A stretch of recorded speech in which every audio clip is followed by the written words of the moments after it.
샬롬, 날씨가 많이 쌀쌀해졌습니다. 감기에 걸리지 않도록 건강에 힘쓰셔야 할 것 같습니다. 오늘도 하나님의 말씀으로 함께 교제해 보도록 하겠습니다. 먼저 본문 말씀을 찾아보겠습니다. 고린도후서 12장 9절 말씀입니다. 나에게 이르시기를 내 은혜가 네게 족하도다. 이는 내 능력이 약한 데서 온전하여 짐이라 하신지라. 그러므로 도리어 크게 기뻐함으로 나의 여러 약한 것들에 대하여 자랑하리니 이는 그리스도의 능력이 내게 머물게 하려 함이라. 아멘. 네, 이 말씀으로 오늘 교제를 나누도록 하겠습니다. 소설가 공지영이 신간 에세이 그럼에도 불구하고를 소개하면서 나는 지금 변사체로 발견돼도 이상할 게 없는, 자살할 이유가 30가지쯤 되는 사람이라고 말했습니다. 베스트셀러 작가이고 모르는 사람이 없을 정도로 인기 작가인 그에게 무슨 일이 있었을까요? 그는 10년 전쯤 극심한 고통으로 매일 죽음을 생각하며 살았다고 합니다. 아마도 3번의 이혼과 수많은 악플들과의 싸움이 그를 지치게 만들었던 것 같습니다. 하지만 이런 식으로 살다가 그냥 죽긴 싫다는 생각이 자신을 살렸다고 합니다. 그때부터 완전히 다른 방식으로 살기로 결심을 합니다. 그 첫 번째 방법으로 그는 수많은 책을 읽으며 방법을 찾았다고 합니다.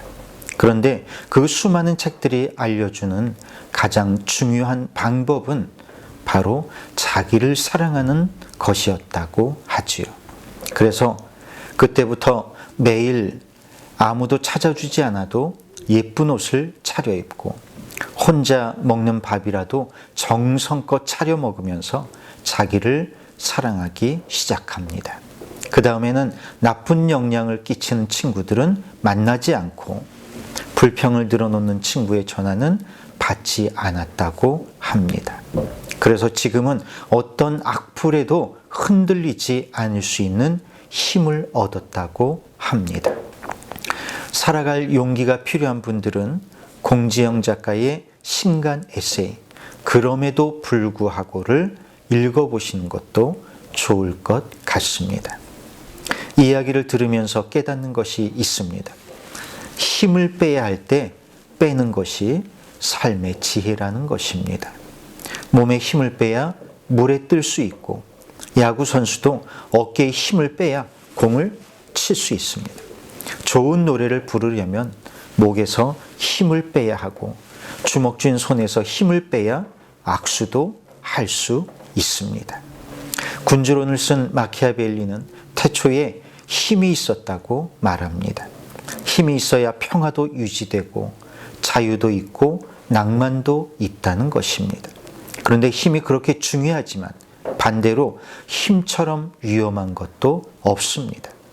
힘이 많아지면 무한한 인간인 것처럼 착각하게 되고 자신의 위치를 벗어나게 됩니다. 또 힘이 있으면 쉽게 유혹에 넘어가게 됩니다. 그런 사람에게 하나님 종종 힘을 빼놓습니다.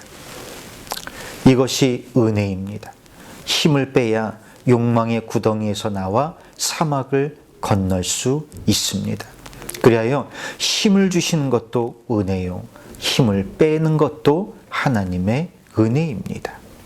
그래서 바울은 고백하기를 나에게 이르시기를 내 은혜가 네게 족하도다. 이는 내 능력이 약한 데서 온전하여 짐이라 하신지라. 그러므로 도리어 크게 기뻐함으로 나의 여러 약한 것들에 대하여 자랑하리니 하고 고백하고 있는 것이지요. 그런데 이렇게 내 어깨에서 힘을 빼고 하나님의 말씀에 기대어서 가기 위해서는 무엇이 필요할까요? 저는 그것이 규칙의 필요성을 이해하는 것이라고 생각합니다. 잘 노는 사람이 인생에서 성공한다고 하지 않습니까? 그런데 잘 노는 데에는 2가지의 조건이 필요하다고 합니다. 첫째, 함께해야 한다는 것입니다. 누군가와 함께할 때 그것이 재미있는 놀이가 되지 혼자서는 잘 놀 수가 없다는 것입니다. 그런데 함께가 무엇입니까? 이동윤 교수는 함께를 하나님의 이름이라고 말합니다. 임마누엘의 뜻은 무엇입니까? 하나님이 함께 하신다는 뜻이지요.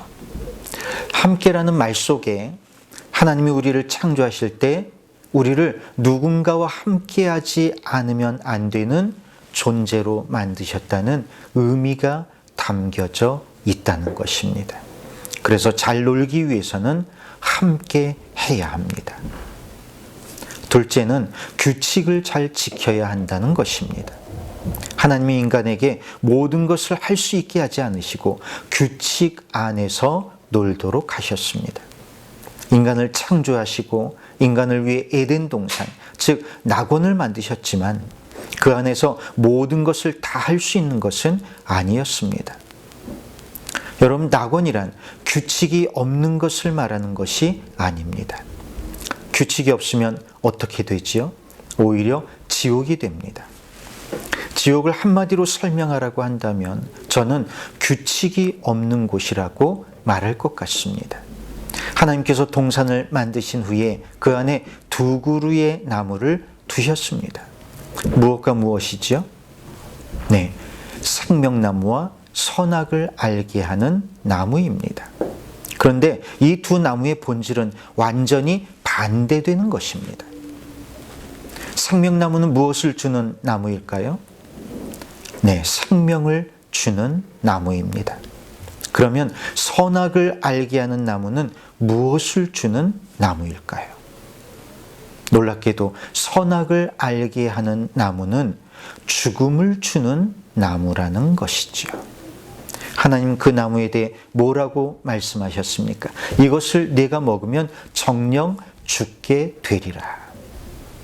즉 하나님께서 인간이 낙원을 누릴 수 있도록 하기 위해서 낙원에 두신 것은 바로 규칙이라고 하는 것입니다.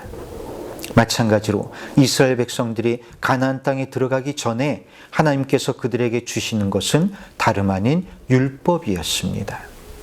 율법을 왜 주셨을까요? 그것은 이스라엘 백성들이 가나안 땅에서 복지를 누리기 위한 가장 중요한 조건, 즉 행복을 위한 규칙으로 주신 것입니다. 규칙이 없이는 행복할 수 없습니다. 규칙이 없이는 잘 놀 수 없습니다. 그럼 처음으로 돌아가 볼까요? 우리가 약한 데서 온전하여진다는 것은 참으로 진리의 말씀과도 같습니다. 우린 약할 때 규칙을 지키게 됩니다. 우린 약할 때 함께의 의미를 알게 됩니다. 우린 약할 때 하나님의 말씀을 의지하게 됩니다. 그래서 약한 것은 오히려 복된 것입니다. 오늘 말씀을 기억하면서 하나님이 주신 말씀을 잘 지킴으로 낙원을 회복하는 저와 여러분이 되기를 주님의 이름으로 축원합니다. 기도하겠습니다. 주님, 우리로 하여금 하나님의 말씀을 마음에 새기고 그 말씀대로 사는 성도가 되게 하옵시고 하나님과 맺은 약속을 잘 지킴으로 낙원을 누리는 성도로 살게 하옵소서.